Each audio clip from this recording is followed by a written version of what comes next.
आज मी तुमच्यासाठी घेऊन आलेले आहे तिळगुळाचे लाडू. चला तर मग सुरुवात करूया. सुरुवातीला आपल्याला काय करायचं, स्वच्छ तीळ निवडून घ्यायची किंवा धुवून घ्यायचे.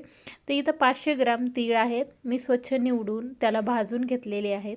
आता आपल्याला काय करायचं, 100 ग्राम शेंगदाणे हे सुद्धा आपल्याला छान असे भाजून घ्यायचे आहेत. त्याच्यानंतर गूळ तुमच्या आवडीनुसार थोडाफार कमी करू शकता, पण मी इथं 500 ग्राम घेतलेला आहे, म्हणजेच अर्धा किलो. आता आपल्याला काय करायचं, थोडंसं तूप घालून सुरुवातीला याला वितळून घ्यायचं आहे. गूळ चिरून घ्या म्हणजे लवकर हा वितळल्या जातो. आता काय करायचं, सुरुवातीला तूप घातलेलं होतं, मग थोडंसं पाणी घालायचं. तर 2 चम्मच पाणी पुरेसं झालं, खूप जास्त घालायचं नाही. 2 चम्मच पाणी आपण याच्यामध्ये घालून सतत याला ढवळत राहायचं.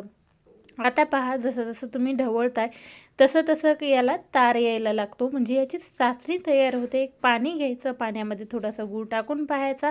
या पद्धतीने हलकीशी याची गोळी तयार झाली, थोडंसं लवचिकच पाहिजेत. या पद्धतीने गोळी तयार होऊ लागली की समजायचं आपला हा पाक तयार आहे. त्याच्यामध्ये अगदी थोडासा खाण्याचा सोडा टाकायचा, म्हणजे एकदम हलके फुलके आपले हे लाडू तयार होतील तिळगुळाचे.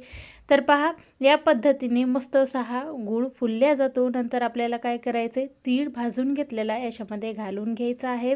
तोपर्यंत शेंगदाणेसुद्धा मी त्याचे सालपट काढून छान असे क्रश करून घेतलेत, ते सुद्धा याच्यामध्ये घालून घ्यायचे. गॅस बंद करून याला छान याच्यामध्ये मिसळून घ्यायचं आहे. आता तुम्हाला थंड झाल्यावर सुद्धा लाडू वळता यावं याच्यासाठी अजून अर्धा चम्मच याच्यामध्ये तूप घालून घ्यायचे, म्हणजे एकदम छान चकाकी येते आणि परफेक्ट आपले लाडू हे वळले जातात. आता पहा, या पद्धतीने थोडंसं थंड होऊ द्यायचं, हाताला थोडंसं पाणी लावून घ्यायचं आणि या पद्धतीने एकदम गोल गोल असे आपले हे लाडू तिळगुळाचे तयार करायचे.